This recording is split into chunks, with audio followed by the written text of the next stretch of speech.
So you're a musician. You've been at this for a long time. A long time, yes. Yeah. Tell me about that. When did you start playing music? Okay, so my family, my parents, were, I would call them semi-professional, professional depending on your definition of, it wasn't their main job, but it was a job as well. So I grew up in this music household where my parents played regionally and were really involved in the local music scene in Calgary, which is where In Calgary, okay. Yeah, and before they were married, they had a trio, and then they were a duo while they were married, and they started hosting house concerts before I was born. And my dad tells me, because house concerts are a wonderful thing, and I have some concerns about how they've become monetized. They've kind of become the thing that they were trying to buck against, if that makes sense. Absolutely. Right? Like trying to take out the middleman. Yeah, and now there's lots of middle people wanting to benefit from it.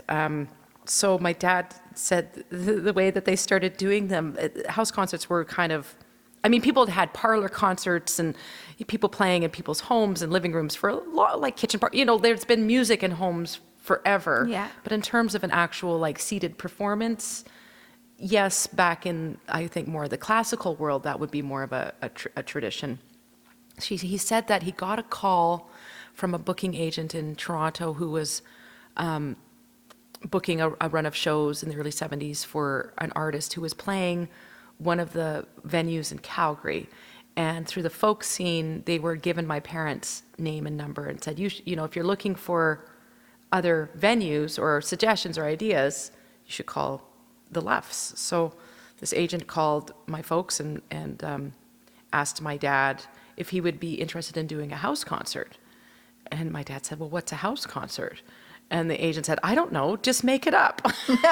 Wow. So it was kind of this, at least in the Calgary scene, it was this new phenomenon where touring artists who might be playing one of the folk clubs in town would then do a second night at somebody's place, Beautiful. Often my parents' place. And we had this big unfinished basement that would illegally fit, you know, about 100 people, because there's only one fire escape up the stairs and out. Like the windows were small, you can climb out. You know, it was very bucking stuff. But I remember them because I was allowed to have sugar.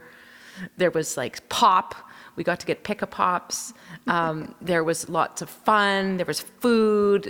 And I grew up listening to this music. And my parents rehearsing in the living room. And while we were going to bed, we would just immersed in music. Beautiful. We didn't have a television, which was also very, I mean, 70s, I was born in 74. Most of my friends, I think all of my friends actually growing up, everybody had a TV.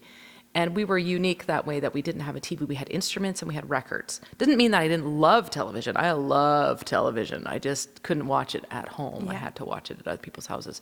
So music was just a very integral part of growing up. And then as I heard more about my family history, my mom is American, and where she grew up, her and her sister, so my aunt, they had a duo that they performed semi-professionally from ages like 10 to 18. Wow. And my grandfather, who was their kind of manager, was a choir director and a music teacher in high schools. But he had toured as a young man as a jazz guitarist in a big band that toured around. And his father toured as a tenor singer in vaudeville shows. So on that side of the family, there was a very long history of people not just playing music, but performing music, and travel was involved. So and somewhat professionally, Yeah. like it was part of the livelihood. yeah, it was part of the livelihood. It Wow. wasn't the main livelihood, but it was part of the livelihood. And I think my parents, I mean, they were quite brilliant. My family's all very smart. Everybody's got their masters or PhDs, mainly in education or in psychology. And, well, you know, my sister. Which is a funny story. Very funny story. So music didn't have to provide for the family. So I think that made it more of a joy. Right. And more, they could really focus on the community element of it. So that, I think, was really instilled in me in a young age, was this joy of playing music, and being involved in community. And music was was integral in forming community and creating community and maintaining community. So yeah, that was drilled into me. And also what was drilled into me was this idea that you give the same performance for 5 people as you do for 50 people, as you do for 500 people, as you do for 5,000 people. So, I mean, many of us, yourself included, when we perform and you look out and maybe there's only a handful of people there, it can feel very deflating. It can also be very difficult because less energy in the room means we have to work harder to Bring it. Yeah. But I keep that learning from my parents in the back of my mind all the time, that like, okay, these people are worthy of my time and energy. The fact that they have just shown up means that's half the battle. And I will give them the best performance that I am capable of giving in this moment in time, regardless of the small numbers. And the same performance I would give for 50 people. That's such an important lesson. It's an important lesson. It's a very hard thing to do because we have egos. We're susceptible to all sorts of emotions. You might have somebody sitting in the audience who doesn't look like they're enjoying themselves. You know, I'm rambling a little bit. But No, this is good. You know, I think about that a lot, you know, as someone who's, like, I perform, but it's like getting back into it, is those moments when you have a small crowd, or, you know, you have people in the crowd that don't look like they're enjoying themselves, or they have a particular kind of like, they have a resting face that looks awful. yeah. And sometimes actually there are people who very much show their disdain, you know, and you're like, how do you like pad yourself from those types of situations? And I mean, you've been touring now for how many years? I think so I started playing out when I was a teenager. Okay. Well, younger with the family. Okay. So the family band would play. Oh, you had a family band? Oh yeah, I started playing instruments when I was like 4. I think my first instruments I was 4. Dulcimers and auto harps. Those were my go-to. And then ukuleles, and then fiddle. I didn't stick with the fiddle, which I regret.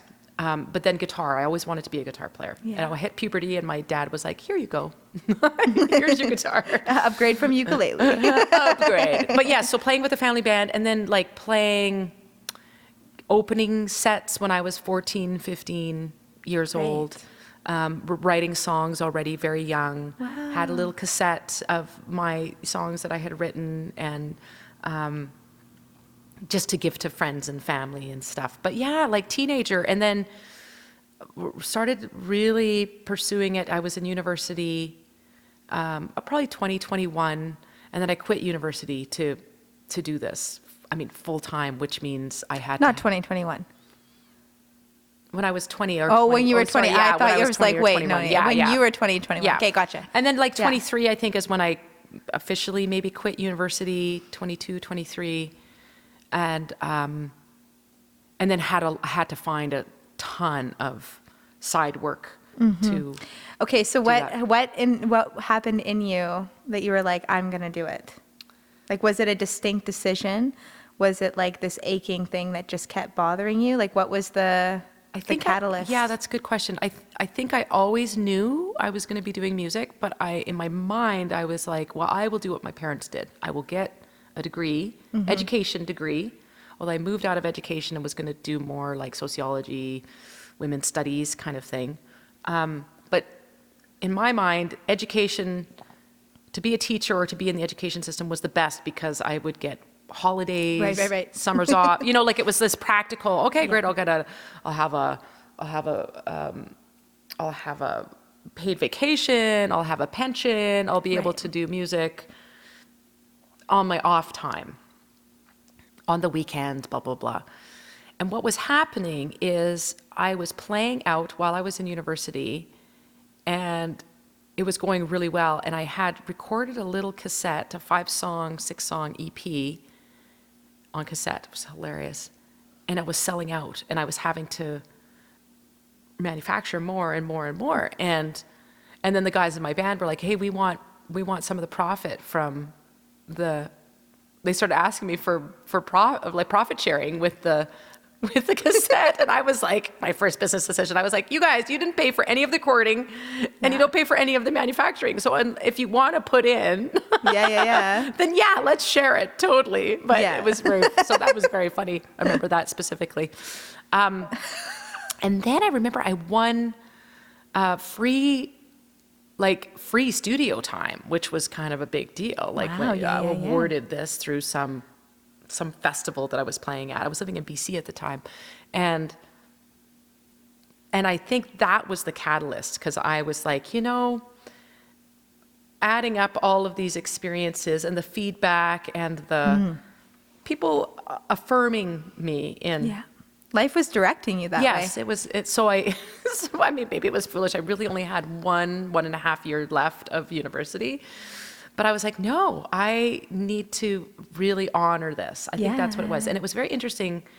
My parents, I wasn't living in the same province as them, but I remember communicating with them. And my relationship with my dad wasn't great, but he was very much like, I can't support you if you do this. You need to finish university.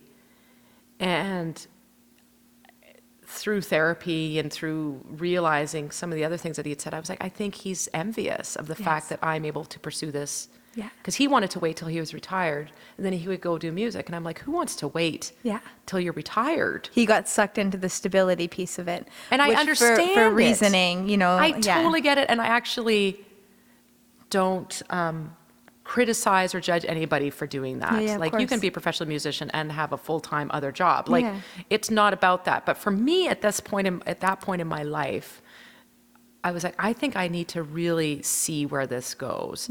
And my mom, she was like, you need to follow your heart. And I was like, but Mom, I won't get my degree. And she's like, you'll get a degree in life. You'll, like, I'm not an idiot, right? Like, and I was pretty book smart, and, if I needed to, I could always go back, right? And I don't know if I believed I'd actually ever go back, and I haven't gone back, but, so that was I think that really was, Deandra, that was the catalyst, was like winning this and going, okay, I don't have the financial support of family, but I'll forge my way. So what I ended up doing is I used that CD. I did a 6-song EP. So I had this little cassette, and then I had this EP, and I taught lessons. I mowed people's lawns. I did any job you could. I didn't tree plant, but I worked in the greenhouses that got the little trees ready. So I worked there. I picked strawberries in this, like, I did. You hustled. I hustled. And it was very weird. But that CD got me into a spot at Lilith Fair, which was also like a affirmation moment. Was Lilith Fair is it a big festival, or? Do you remember Lilith? Maybe it was before your time. It was like 90, when did it start? 97, 98, and 99 were the 3 summers that it ran. It was Sarah McLachlan's big all-female. Wow. It's the highest grossing music festival in its day. And it was a bit of a F you to the music industry, because if I get this straight, she was doing one of her big records that she won a bunch of Grammys, or maybe it was before that record, and she wanted to have Paula Cole open for her, and all of the promoters at the stadiums and everywhere said, "Oh no, that won't sell. You can't have 2 females on the bill. You have to have, there always has to be a male. Essentially, there has to be a male opener." And she was like, fuck you, I'm going to do it my way. And in order to make a point, she started this festival. A badass. Yeah, and it was all female headliners and openers, and it was all female oriented, which nowadays we probably wouldn't think that much of. I mean, it's still an issue, but it's not the issue that it was back in the 90s. So they outsold Lollapalooza, they outsold every festival, and so I submitted my little, like, there was no call for applications or anything. It was all like who you know. And I was like, I'm just going to write my little letter, put my little bio and my EP and mail it off. And I got a response, and they're like, hey, we really love what you're doing, but we're not, and I was living in the Okanagan at the time. They're like, but we don't have any shows in the Okanagan. I said, well, I was born and raised in Calgary. I'm actually a Calgarian. And they're like, okay, you get the Calgary spot then. So there was a spot open for a local artist in each of the major cities. And Because the fair traveled. it traveled. It was mainly an American festival, and it had a couple stops in Canada. Very cool. And so you got on. I got on it. Wow. And the next year, who was it? It was, they're so great. Who are the twins from Calgary? Oh my God. Tegan and Sarah? Yeah, they got the spot the next year. I don't know who it was the first year, but so I was in the middle year. And it was a huge, it was huge, huge deal. So I got that.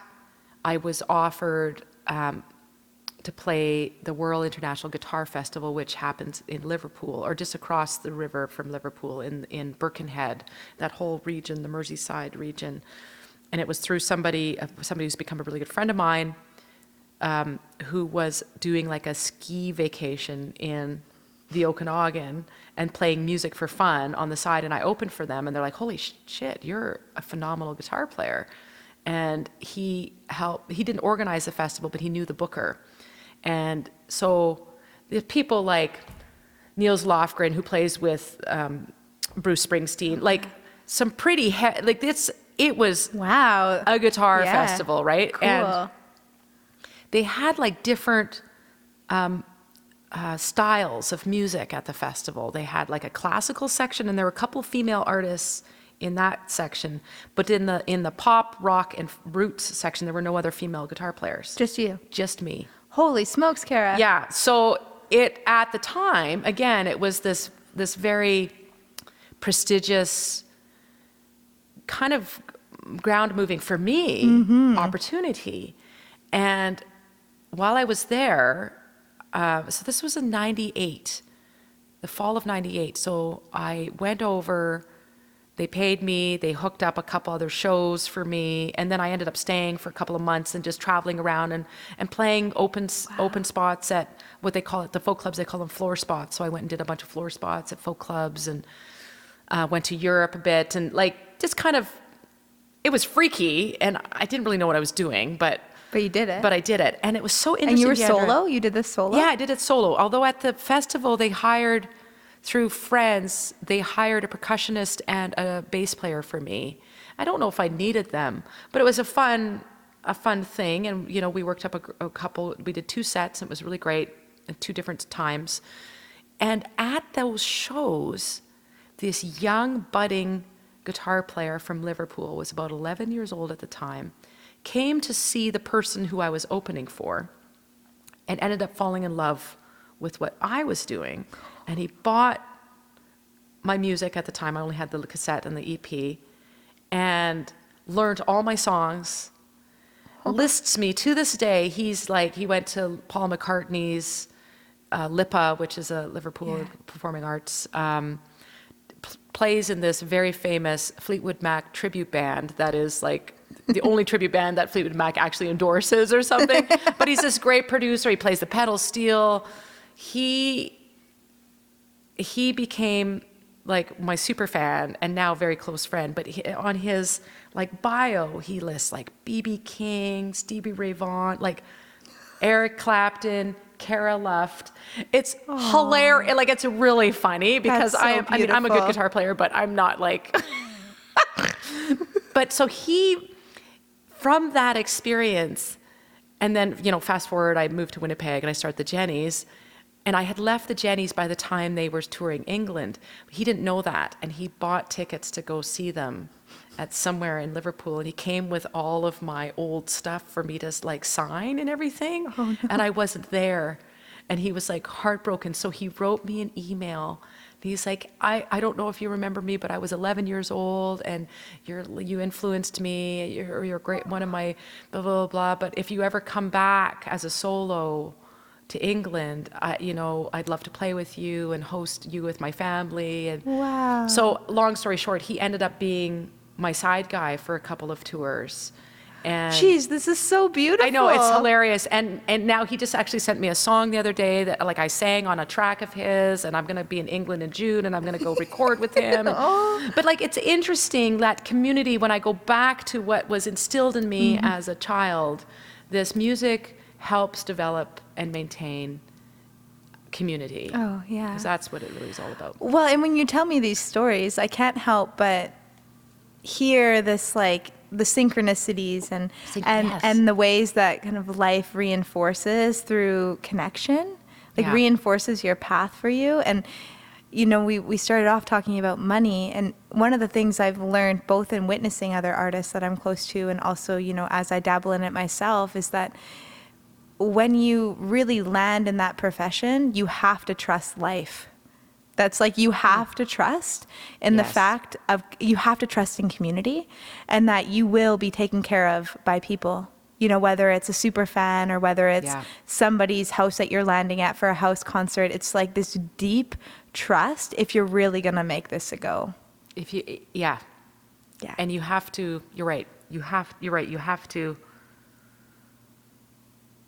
because without the people, there's nothing. There's nothing. There's a whole industry going on over here, but really, that you could be the flavor of the month, and then they changed flavors. So that doesn't sustain you. It's you're right. It's the community. Yeah, and the love, the love. people that are touched by your art, that really want to see that continue and really want to Yeah. put themselves on the line to support that in whatever way that is, whether that's like Yeah. being a Patreon or whether it's, Whatever, yes, there's- it's so beautiful. It's something that really is just feels like the foundation of human community shows up in music. Totally. And I think that my first taste of the community, this is actually, I think you'll get a kick out of this, supporting me, because I didn't have the financial support of the family or whatever, which is whatever it is. Yeah. Some people are very fortunate to have that. Right. Not everybody is. And when I did that 6-song CD that opened the door for Lilith Fair and some festivals and other things, I couldn't afford all, like I used the free studio time, but we needed more studio time for Right. mixing and mastering and then manufacturing and da-da-da-da. And I remember I had bought this book from Chapters, written by a folkie about how to like run your own career. Oh, cool. And now this was like, so mid-90s, 97, 96, 97, 98, which is when lots of labels were running out, things were starting to shift from Yeah. the label owning everything and running everything. Lots of artists were kind of fighting against the man a Yeah. little bit and starting their own labels or delving into the world of self-management, because really the reality was that everybody gets, and it still is this day, unfortunately, everybody gets paid first before the artist gets Yeah. paid. And so in order to have this successful career, you had to have all these people. And it's great when you have people who know what they're doing and are actually really good at their job. But right off the hop, you're like, let's say you get your gig, well, 20% is going to your manager, 15% is going to the agent, then the promoter is taking a percentage of the show. Then if you have a band, you pay the members of your band. How do you even survive? Well, that's the thing. There's no money left over, right? Or very Yeah. little money left over. So you have to be making a lot more money in order to come home with a certain check. So that was, I remember in the 90s, a lot of people were talking about, okay, let's look at the pie and who's getting pieces of the pie. So if you are self-managed and if you don't have a label and if you don't have all of that, that means more of the pie goes to you. Right. But that means you do more Way of the more work. work. Right. And suddenly an artist is having to learn how to be a manager, how to be an agent, how to be a publicist, and a lot of people, not just artists, a lot of people don't have that skill set or necessarily, and it's not this like, it's not to say that you can't learn it. I think it's important to know when somebody's doing a good job. Right. And if you know they're doing it better than you can do it, then great. But it's like 98% of your time is spent doing that And not the art. and not the art. Right. Which is like most of the time people who are artists are artists, you know? Which is where the patronage system Right. was a benefit. That's right. Because it was like, well, we'll look after you. You think about the art. You know, in the best case scenario, you have freedom You to have think freedom about to the think art. about the art. Yeah. Yeah. So when I was like, okay, how am I gonna the guitar lessons that I'm giving, and I can't pull any more weeds, and I'm mowing as many lawns as I can, and I'm painting houses, and I'm working at a bakery, and I'm doing whatever I can, but I can't come up with enough money to live and finance this. Oh, yeah, yeah. So in this book, I don't know how she described it, but essentially was the crowdfunding model. Right. And it surprised me and kind of blew my mind that nobody was talking about it. So this was 1997, Right. 1996. So I got myself a little receipt book. And now email was just starting, right? And I finally had a little tiny website, but it was like I wrote a letter talking about what I was doing, and I had like a mail back, like a little sheet of, like a little thing that people would cut. I worked on my friend's computer, like old school design programs, like I didn't know what the hell I was doing. I was like, hey, this is who I am, and this is what I'm doing, and I feel really called to this and really passionate about it, and will you be partners with me on this journey? And I think I gave it the name Indie Music Angels. Oh. You're an indie music angel. You are supporting independent music, and you are one of my angels. I said, will you be one of my angels? And if you give me $10, I'll, plus $2 for shipping, I'm going to get, well, essentially it was like, will you buy a copy of the CD in advance so that, like, you take the place of the label, right? Wow. Yeah. Yeah. Because yeah. the label was this the bank. This is so cool. Right? Like, okay. So I was like, will you be my bank? Essentially, will you be my label? Send me $10, and then I'll mail you. I think it was $20 at the time, so or 10, whatever.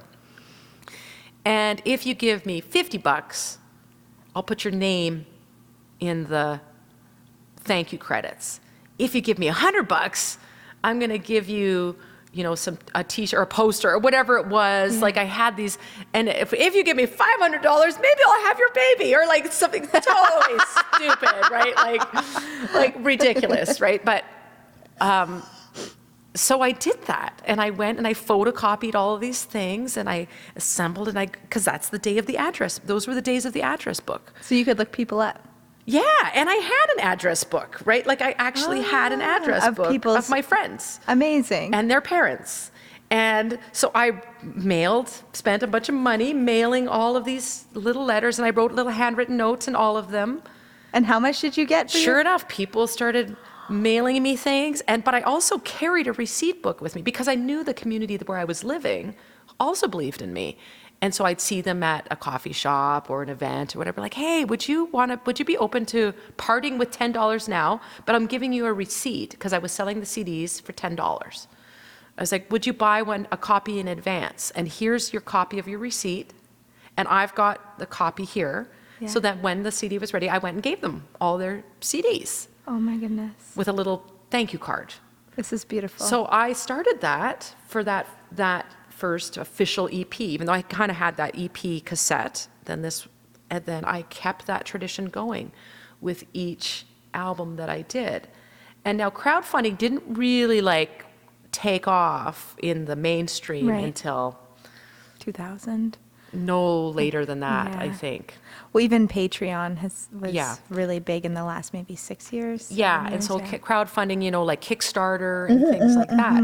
Now, I had major issues with those platforms. Yeah. Because I'm like, you are taking people's, if Deandra wants to give me $20, I want Deandra to know that entire $20 is going to the project. Yeah. Not 15% getting siphoned off the front top. Now, I understand there's, I No, get I it. agree. I agree. You know, I It's- get that there are these platforms and you need money to develop it and maintain it and upgrade it. And I get all Yeah, of but you that. can also do it rogue. Look at you. Yeah, so I was just like, no, I'm not going to do that. Like, I was Yeah. very, So you never were actually signed to a label?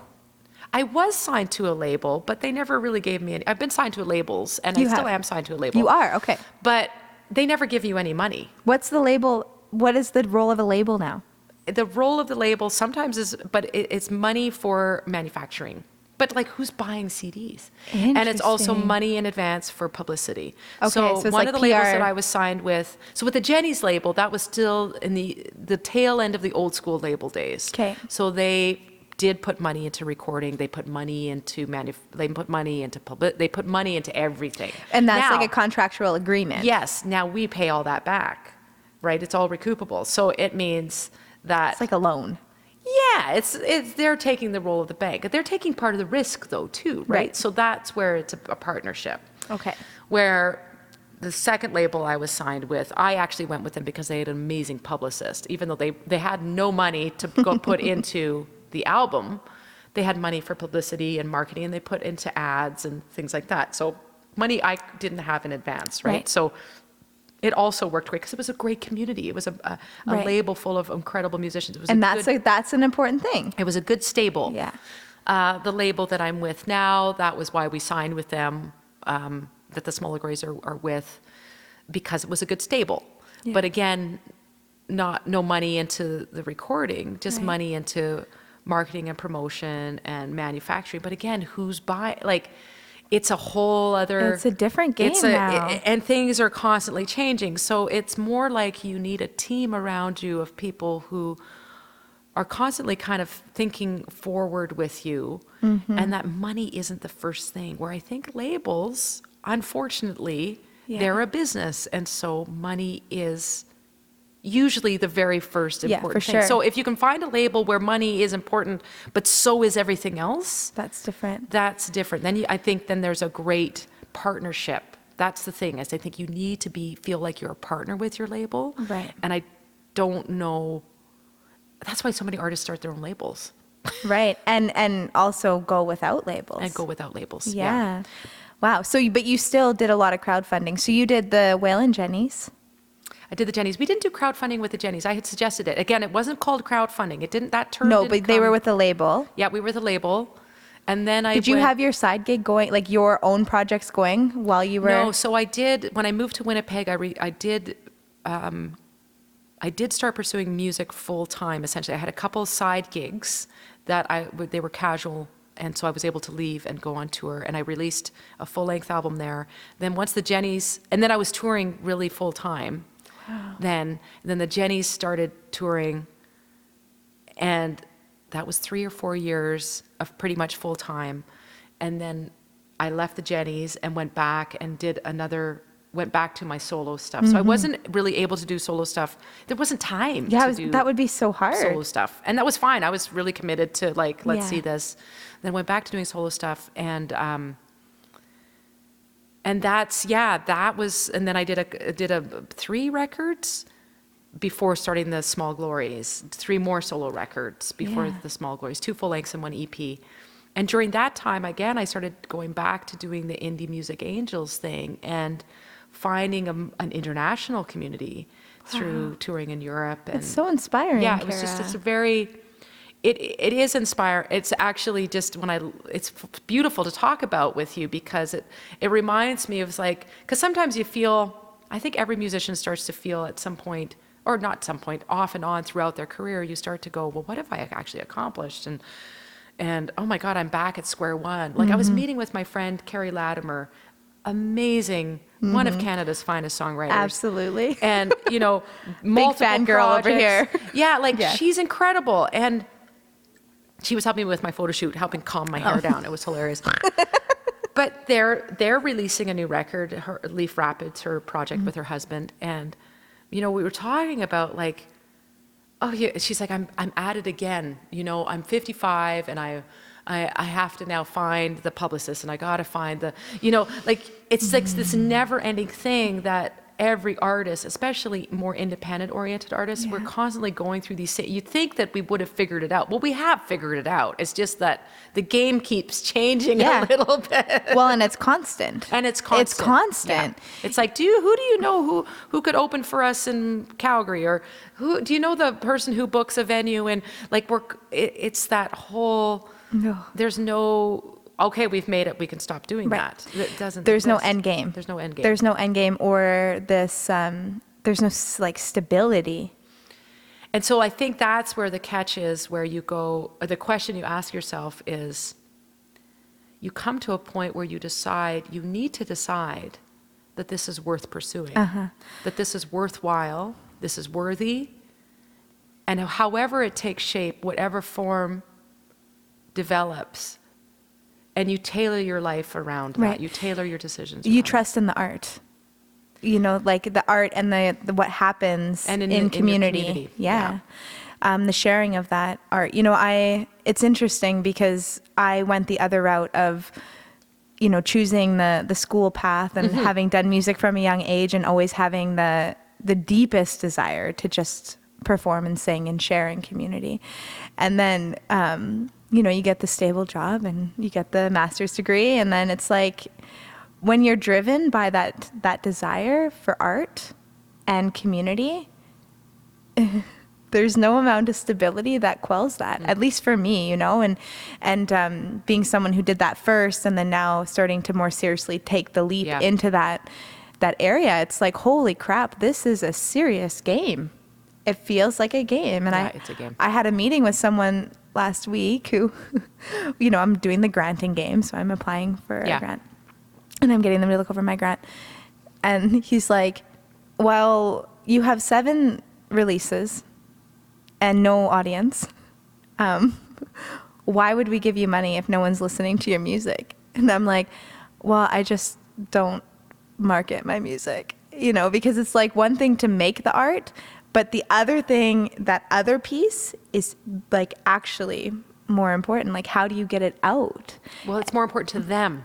To them, yes, to them. And like, and then if you want to go and like have gigs or whatever, it's like there has to be this like ability to reach people.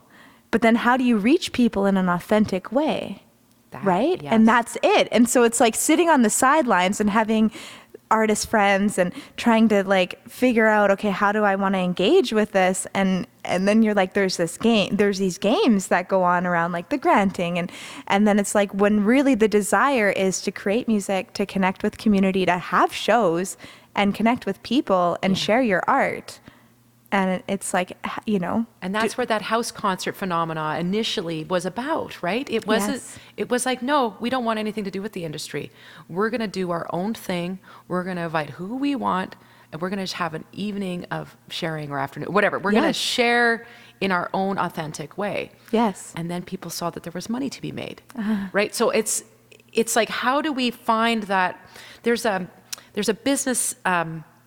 There's a business saying, and whenever I've talked to artists, like I've mentored artists, or they want to have like a advice session with me, or can you give us some guidance? I can see why. I do ramble a little bit. I go off on tangents, No. But, one of my mentors, Steve Bell, this incredible artist in Winnipeg, he was the first to tell me about this. It's a business term. So business people know about, or like people who do MBAs know about it, but artists probably don't know about it. Something called blue ocean thinking.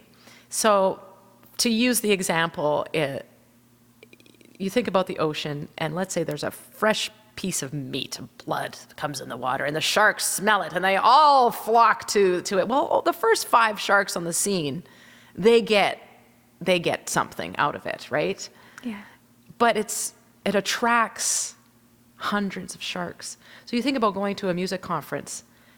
There's just thousands and thousands of art. Everybody's at this music conference. We're all swirling around, hoping that something's going to happen. Well, only like 5% of the artists there are actually going to get anything out of it, because they were like the first on the scene, or whatever it is that was that they have in that moment. That is whatever it is. The shark's one. Exactly, that the shark that is going to feed something, an interest or whatever. Right.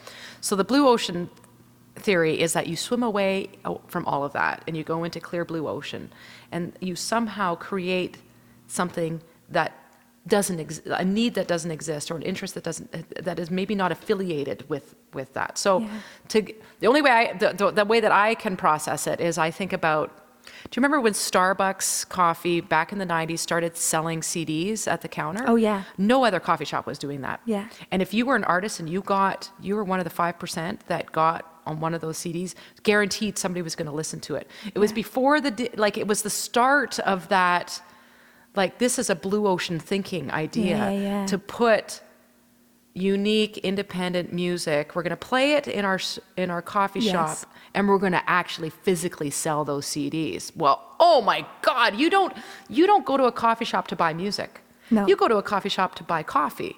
And now You're leaving with music. you're leaving with music. Super blue ocean strategy. So I thought of this other perfect example was this friend of my parents, singer-songwriter, female singer-songwriter, a gazillion female singer-songwriters out there, you know, like we're all blah, blah, blah. She lived in Calgary, and I think that she wanted to pursue a career and just wasn't really happening. Yeah. And whatever her reasoning or interest or why she chose it, I don't think she was thinking blue ocean. I think it just was by accident. She's a quilter. Her mom's a quilter. Her grandmother's a quilter. I think she comes from this quilting family. Yeah. So she did an album all about quilts and songs around the stories of the quilts. Wow. So she goes to a quilting store and it's like, hey, I've done this album, songs about quilts. Oh, would you be interested in playing it and maybe selling it at your store? Oh, sure. Well, you go to a quilting store to buy your quilting supplies, and then you're at the checkout counter. There's going to be one CD that they're going to play, because it's a novelty. To them, it's a novelty item, right? And then you're like, oh, my mom is I would love to buy this as a gift for my mom. She's a quilter, or my grandmother, or my sister, or whoever is a quilter in your life. Well, she sold 50,000 copies of a quilting CD that is never, ever going to chart at the Junos or on Earshot radio chart. Like, it's never going to get acknowledged in this world, or wherever the sharks were. It's never going to get acknowledged there. But she sold 50,000 fucking copies of a record. Then she gets hired to play quilting cruises. She gets hired at quilting retreats. Because if you want to have something unique and special at your event that is kind of outside the box, do you know what I mean? This is the best. It's so, and so I think the trick is to do it in an authentic way. Yeah, it has to be. It has to be authentic. Yeah, because how do you stand behind it? If it's not, honestly, like it feels like I just don't think things translate well to people for a sustainable amount of time if it's not truly something you believe. So for me, I mean, I kind of dabble in that a little bit because I'm because of the authenticity stuff is so important to me. And it shines through. And I do want to say that for people that are listening that maybe haven't been able to see you live. But, one of the things that you bring is just true love for people and community, and for like the creation of a space that is joyful and honest. Like, not all the stories are about love and light, when you're performing, because some of the songs are very deep and heartfelt. But it's like, when you tell me your story of the house concerts and growing up in a house, like that's the energy that you create at a show. It's like we're all just friends having a show, and you just create this absolutely joyous space. And it's inspiring to watch, because I don't think I've actually seen anyone perform like that. Wow, thank you. Yeah, you're welcome. Yeah. Hey, I worked at that. I think partly because it's so easy when we're in this game, it's so easy to have the ego take over, right? Like, oh, very much. Or take you down. Yeah. And to have the ego make decisions as to what is valuable and what isn't. And what is your definition of success? Like things like that. And I know my ego and my sense of deserving has popped up often enough in my life as a musician that it has wreaked havoc, and it has brought pain to me, not necessarily to others, but it has affected me. Right. And so I've really gone back to, I've really tried to embrace that you need to have a healthy enough ego to pull this off. But it's like with the Small Glories, I remember saying to my bandmate on a regular basis, I'll be like, remember, it's not about us. Because the moment it starts becoming about us, we've lost that. Yeah. And now, whether you're a spiritual person or not, it's irrelevant. The idea, though, is that there is an energy flow that goes between the people on stage and between the people in the audience. Yes. And that's what it's about. Yeah. And I think for me, Deandra, what really honed that for me was, or how it hit home for me, was when I started teaching at music camps for adults. Because it wasn't like they're like, oh, Cara Luft is here and she's won a Juno and da da da da da. But I played like one song, right? Like It wasn't about you. It wasn't about me. No. And it was about me helping to facilitate people tapping into their own creativity and being excited when like my friend Joe, tattoo artist, hair barber, gay barber from LA, covered in tattoos. He's like, Cara, he came to my School of Rock class, my first year teaching at this one camp in the States. And he was like, Cara, I can play guitar and I can sing, but I can't play guitar and sing at the same time. He's like, I want to do that. I was like, you know what? Come to School of Rock. There are going to be 20 other people playing and singing. If you fuck up, nobody's going to, there's no judgment. This is a safe space. And at the end of the week, he came up to me crying. He said, Cara, I did it.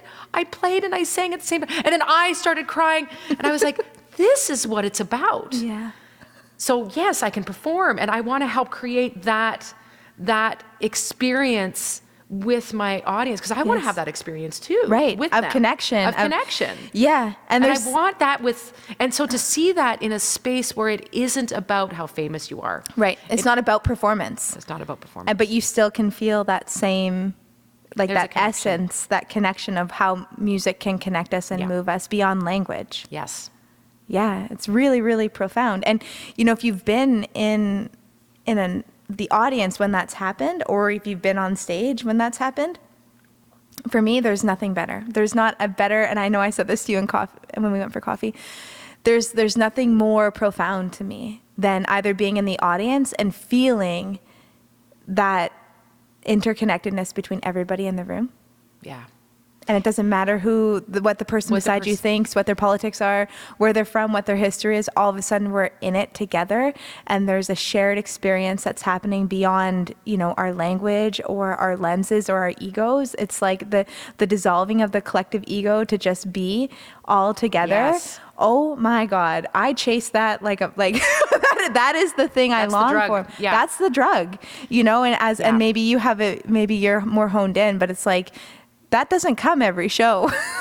No, it doesn't. But it's interesting though, when you're the facilitator, when you're the musician on stage, that's really what you are, is you're the facilitator. A facilitator, absolutely. And to be the best facilitator, you need to be as authentic as possible. Absolutely. And that's, I think, like as an audience member, the shows that I have, now some artists are just so friggin' good that you're like, I'm going to be blown away regardless of whether I feel they're authentic or not. But it's that extra special. It doesn't matter that they're not singing great or that their guitar is out of tune. When there's that, like, oh, I'm seeing who this person really is. Yeah, a window in. There's a presence, right? I had a really big learning moment this summer. I got into a festival in Alberta. It was a women's festival to play music, and I was really excited because I'm like, this is my jam. Yeah. It's like a healing festival. I can show up with my music, and I prepped the set for months. I was super excited. I did a live looping set. So sometimes I'll do like sampling and live loop and record harmonies and stuff on site. And so I was like really excited to have this kind of electronic component. So I get there, and about 2 days before, I completely lose my voice because I'm totally stressed, and I've put like the level of pressure on the show that I put on myself is just ridiculous. So I get there, and I have like 50% of my voice, and I'm devastated, and I'm going through this whole ego thing around like, should I perform, should I not, having all this expectation, but I decide to do it anyways. which I don't know why I did, but I did. And I was like, you know what? My stories are also such an important part of my show. It's not about always singing beautifully. So I get up there and there's all these tech issues. It ends up being like a show from hell. It's like one of those ones where it's like, they didn't end up having a sound person there. Oh, and I had this no. intense sound setup that like, maybe I shouldn't have brought to a women's festival that wasn't a music festival. Like there were some things that I just like didn't really prep in my mind. Right. Anyways, there's very few people there. And I'm doing this show and I'm like literally feeling like I'm lighting myself on fire and I'm dancing around in front of everyone. It's like I forgot a chord for a song, like just like absolute, this stuff doesn't happen. And I'm devastated. The show is done. I get through it. It's like a train wreck. I'm a disaster about it. My friends are lovely, beautiful women and they're, rubbing my back as I'm crying in disappointment. And then that night we go to a dance party and we're all dancing and I'm like, you know what, guys, I can't do this right now. I just need to go back to the tent. On my way back from the tent, I see there's a fire, like a fire pit at the festival. And I'm like, oh, fire, I just need to sit by the fire. So I sit down by the fire and this young woman comes up and she sits across from me and she has a guitar and we start talking and then she goes, oh, are you Deandra? I was like, yeah, I am. She's like, oh, I listened to your music nonstop before we came to the festival and I really loved it. And you were the most, like, I was so excited to see you and I saw your set today and I was like, oh yeah. I'm like, and I was like, you're like, and you saw it. I'm like, yeah, that was a tough one for me. And she's like, I know. And she said, I'm also like a young singer-songwriter. And watching you do that today was so important for me. She's like, I know that was hard for you and you like messed up and you made jokes and you sang with half your voice and it was so beautiful. And I feel so deeply inspired by that. And we got into this bigger conversation of like what it really means to facilitate space and be an artist and what it's really about. Yeah. And, I shared about that being a whole, like that, a part of me got left on that stage, that was an ego death for me in my, movement towards sharing my music more. That part needed to die. This like intensity of like wanting to show up a certain way and wanting to have this like really specific set and be perceived a certain way. Like I can break it all down to be like, oh yeah, there was some nasty things in there. Oh, interesting. That I got to learn from. And then and then she sings, she's like, can I sing you a song? And I was like, please, please, please, God, please sing me a song. And she sings this song that she wrote. Her name's Julie Fern, actually. She's just so beautiful. She sang me a song, and the words were, will you sing for the river if nobody's listening? Will you sing for the trees if nobody's listening? And it was just like an absolute peak moment of my life to be turned from this like, really difficult set to this young woman and I having this beautiful connection about songwriting and performance and then being absolutely gifted her music that night. I mean, like that really put it into perspective for me. I was like, this is like, that show was hell and the most beautiful and profound experience I've ever had. Wow. Yeah. Funny, isn't it funny how we get these, it's like this empowerment from these moments that how it switches. It switches. And I could never have imagined that would switch that way, That's beautiful. And it was there and it was like, this isn't about, it's not about anything other than sharing. Yeah. The gift of what you can give in that moment. Yeah. And people receiving it. And you don't get to decide how people receive it, whether people like it or not. But if you're committed to the artistic process and gifting what you have, and you enjoy that process even if it's hard, or you can trust in the process even if it's hard. Yeah. It's a journey for sure. Yeah. Yeah. My mom used to say, it's your gift and you need to give it away, which is hard when you are also relying on it as an income. Yeah. So how, with that, I mean, what keeps you going in an industry that's always changing And then things change. Yeah, industry changes, bands change. Yeah, people change. Yeah, it's a very, Well, I'm a lifelong musician, right? Like it's in my DNA. So Yeah. it's interesting. I had this conversation the other day with some good friends who run a venue in BC, and just the way that they were like, "Oh, you're going to be fine, Cara. There'll be this is going to be like." It wasn't that I was worried per se, but they're like, "But you're a lifelong musician. The next project is just going to be beautiful. Whatever that project is, because you're just going to jump into it and be 'Cause like, it's you. I'm going to do it." Yeah. Yeah. And I think I'm at the age.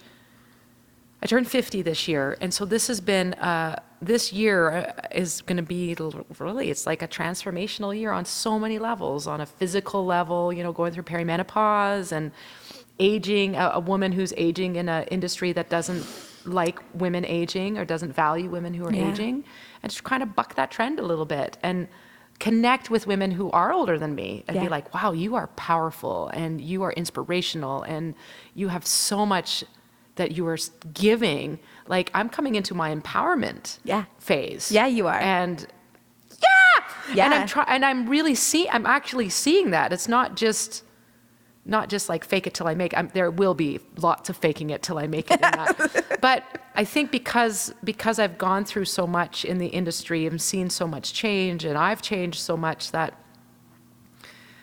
well, maybe I haven't changed so much. I think I've just really come into my own more. Yeah. I don't think there's anybody who doesn't worry about financial security. I think that's part of life, no matter what job you have. But I have a really deep sense that I will always be taken care of. And whether it's people lending me money, whether it's people gifting me money, whether it's people offering me an opportunity, whether it's whatever. And I think now that what is that saying? You kind of need to make yourself available to be receiving new opportunities. Like the Small Glories are going on hiatus, and that's actually really going to be a really beautiful thing for me, because then I've been so busy with that, and so all my energy has gone into sustaining that as it needed to. I don't regret that at all. But now that I can step away and go, okay, I'm available to do some new interesting things. And so already it's so interesting getting calls from people and saying, hey, do you want to play some music together? Hey, are you available this week? This one just happened. There's a little songwriters festival happening in Mexico where we're living for the winter, and it doesn't really pay, but it covers all your expenses. Can we fly you down for it? Are you going to do it? Yeah! Oh my God, I'm you totally are. gonna do it. Ooh. Oh, like I'm gonna walk the Camino. And Okay, when are you walking the I'm Camino? walking the Camino in May, and Okay. it's been this big. I was starting to have this like kind of internal debate as to like, well, I can't take that much time off from pursuing. I gotta get some gigs. Oh, but think of the art that's going to come Well, from that's that. the thing, and it was so funny. I talked to my manager about it. I'm like, do you think that I should? Maybe I should just do the shorter one. Maybe I should just do a 2-week one. He's like, no, like this is part of your story, Cara. Yeah. Like walk the whole thing. Just think of the stories that will come from it, and imagine not thinking about business for an entire month. And so interesting things like that. I don't know. You're open. I'm open. You're and open. Different ideas that are popping up, and learning about. Who do I actually want to spend my time with, and who do I want to sing with, and pursuing it. I think when we were first starting the conversation, we were like, money is down the list. So right now it's like joy and connection and community and transformation and experimentation and exploration and like all these other words are taking precedent and priority over money. Right. The money will come in some form that it Well, needs it's to a come. form of energy. Right. It's one form of energy, and all the other things that you named is also an It's also energy. energy, yeah. Right? It's just that we function off of the financial energy of money. Yeah. That's beautiful. And I will say it translates. That in like what you just shared translates in how you show up Thank you. in your performance, and how you are, with young, well, I'm not even young anymore, but new budding artists. And one of the things I want to speak to is it's so essential for you to continue to hold your wisdom and your empowerment and your strength as a female artist who has been in the industry, because for women like me, like, thank fucking God. I'm serious. Like, it is so essential, because otherwise it's like, what happens for women in this industry if you're not young and hip? If you're not like, 25 and you know what I mean? Yeah. Like fitting into certain categories of. You don't tick this particular box. That's right. Yeah. Right. And yet we have art that wants to be seen, and it's, being able to be able to witness women in their full integrity, authenticity, and power is so inspiring. And it's so needed. It's not that there's no space for you. It's that there is space, and it's a very much needed space for you to take up, and for Carrie Latimer to take up. And so that, because that is that, like,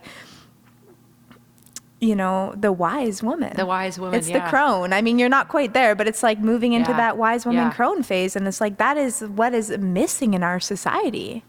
Yeah, I read something somewhere, there are a lot of old people in our society, not a lot of wise people in our society. Or there was some expression like that was like, no, let's embrace this aging, and let's, especially in an industry that doesn't want to embrace aging. Or a society that actually doesn't want to especially embrace for aging. especially Especially for women. Yeah, especially when you're trying, if you play the game of trying to sell something in particular, where, it's like joy and community. You're gifting joy and community, and I mean, your epic guitar skills and all those things, and and your graciousness. I mean, and that's, how we landed here. I got to open for you guys in December, and then, I was just floored by how loving and open you are. That led us to a coffee date, and then to this, and it's like, you are just exactly as you are. There's no, thank you. It's not a show on the stage, and then someone else. My God, she's so nasty. Yeah. Or whatever, though. Yeah. No. And that's what keeps me in the art, is when, I meet people like you, because I'm like, oh yeah, that's what it's about. Yeah, that's what There's it's about. people that see that and live it, and you will be supported. I know you will. Yeah. Yeah. Yeah. Thank you, Deandra. You're welcome. So I have one more question for you, maybe a couple, but for this next phase, do you have any? You did share a little bit about like the Camino. Is there anything you're really, really excited to? Well, I'm doing, and I think I don't know if I talked about, I'm sure I did when we were having our coffee date. I'm launching something, this is probably crazy, but fun, 50 for 50.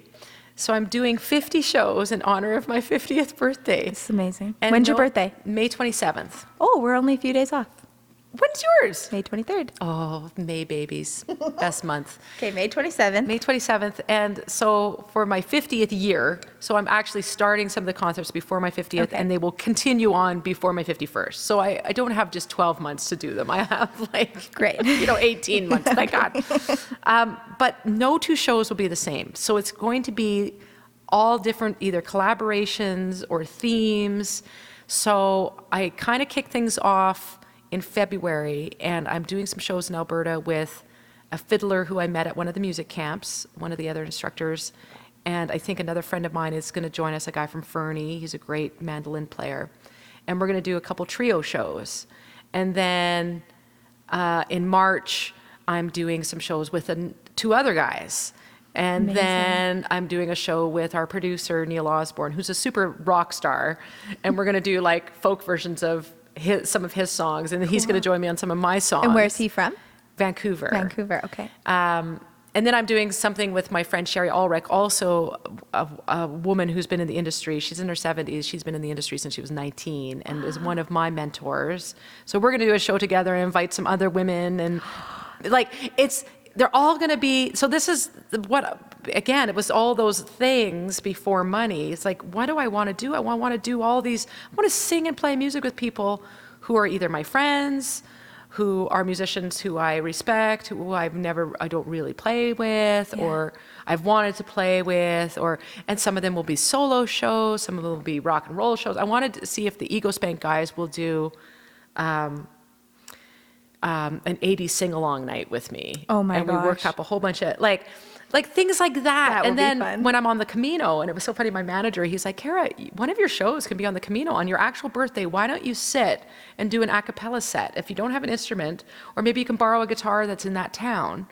and just sit at the dinner table with whoever is there, and that's one of your shows. Oh, I'm getting goosebumps. Like, it's That's just this gonna be kind amazing. of like, and You places- break all the fucking rules, don't you? I love this about you. You break all the rules. It's so amazing. And I've met with Roberta Land. I think I had met with her Oh, actually yeah, before her our art coffee date. is Her art is remarkable. spectacular. And we were talking. I was like, Roberta, I want to hire you to do the art design. Like, I'm like, it's not a record per se. It's a series of shows, and I'm going to do a couple of EPs that are just kind of for fun. Mm-hmm. But like, one of the EPs will be songs that I learned from my parents. One of the EPs Oh, will be some of beautiful. my favorite banjo songs. Like, just this collection of music that I just want to play. It's you. It's that I don't have to like promote the crap out of, and like to hit target numbers, right? Yeah. Like, it's just about joy and connection and community. And she loved this idea. And so we're looking at, like, I had to write 50 words that described either, you know, my life as a musician, or things that as I'm aging, and places that I'm playing. And so she's going to do an image for each of these 50 words, and we'll have a theme picture or art around the 50 for 50. And then maybe do like the Camino, you get a passport when you walk the Camino. So we're thinking I would do a passport as one of my merch items, and people can collect the stickers or the stamps, and like, just to kind of engage with my community. Community. Yeah. So Oh, man. that's kind of what I'm excited about. Yeah, that's so exciting, and such a beautiful idea or a way to weave in your history, the aspects of yourself, people that you love, your mentors, other musicians. Like, Yeah. it's like, I just hear the word weaving just comes Weaving. through. You're just weaving all of it together in this beautiful way, and letting people see you Yeah. in different ways, in different communities. That's beautiful. I'll try and do the shows in some in the States, and I have a bunch in England already. I'll maybe try to do a few on the continent, but kind of make it, because I care about people in all these spaces, right? That if I can come and, I don't know, just do something that's unique Yeah. without for worrying them. about, oh my God, can I afford to do this? Like, make enough money to live. Yeah. Oh, you will. Yeah. I mean, we should talk after this is done, and then we can talk about, I get very curious about this piece of when it's led with authenticity and true, like, excitement and joy, and selling isn't the first. Yeah. It's not the first agenda, first thing on thing? the agenda, right? But I get curious of those projects and whether they actually end up supporting more financially.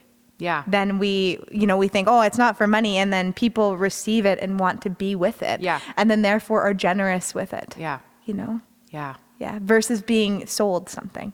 People know when a they're good being point. sold. That's a We're good past point. that. This is the thing. I feel pretty passionate about this, but I think we're past being sold to. I think we have been sold to for many years. Yeah. And then we even went into a thing where we were being tricked, like, you're not actually being sold to, but I'm selling to you, like, on social media and right. stuff like that. Yes. And people are getting really, like, sensitive to the sale of something that Right. isn't truly something that someone believes in, Right. right? I think it's part of our very good evolution, point. our conscious evolution, that we're now kind of sniffing that out, a lot of us. Yes, that's quite brilliant. Yes. And so when, you're just showing up and being like, this is me, this is what I love, this is what I want to share, and Yeah. you impact people, that's when people give back. Yeah. And that is an economy I'm interested in being Yes. a part of. You're right. That's exactly it. Yeah. Because that's what it is. It's Yeah. like, and money is one of the things that we need. We need right now. So Well, it is a gift to be able to get to know you, and you're so inspiring. the feeling is mutual. You're so funny. Thank you, Deandra. Oh, you're welcome. Thanks for coming on the podcast. I said to Tim this morning, I think I'm on season 3.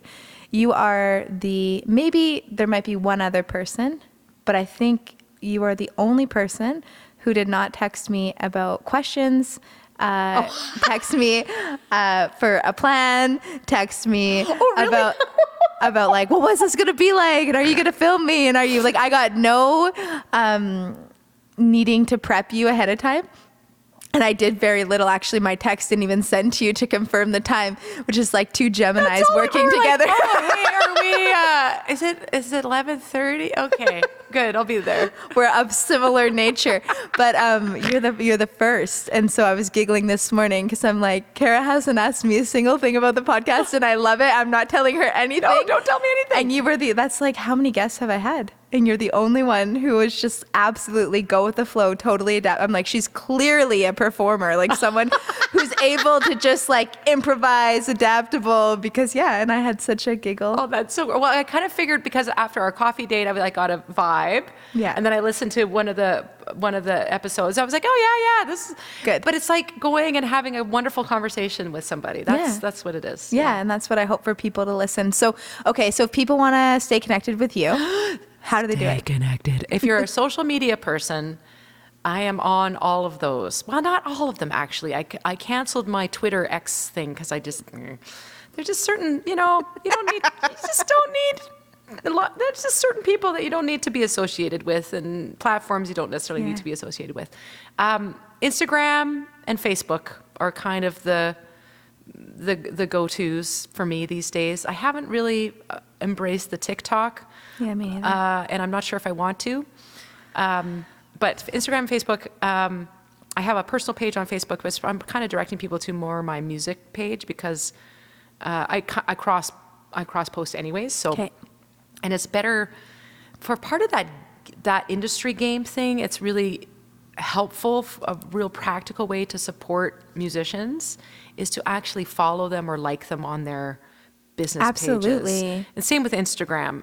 It's unfortunate that the powers that be look at those numbers, but they actually do. And they it's do. a little bit, I've learned recently. Yeah, it's kind of weird. But so there's that. And then my website. I'm actually I'm redoing we're launching my website in the next week or so, my new site. And I'm trying to I want to create more of a community vibe there. Like right now, I think most people's websites, they've become more, This is about me. or there's not as much information on them anymore. Right. They're pretty bare bones and pretty basic, which I think serves the purpose if you're driving traffic to Spotify and go to there's my Instagram and da da da da. And I kind of want to go back to embracing the old school website where it was here's a whole bunch of cool, interesting things that you can find. Yeah. So we're kind of experimenting with that a little bit, but What's the website? CaraLuft.com. CaraLuft.com. Yeah. Great. And then you're on Spotify and Bandcamp. Yeah, and I think I'm on all of All those. the things. I will list some of that in the show notes. Sure. So your website for sure, some Website. links. Cara's music is just so wonderful. Maybe even I'll sneak a little bit of a tune in here if we can figure that out. So thanks for listening, everyone. Thank you. Thanks for being here, Cara. Yeah, thank you.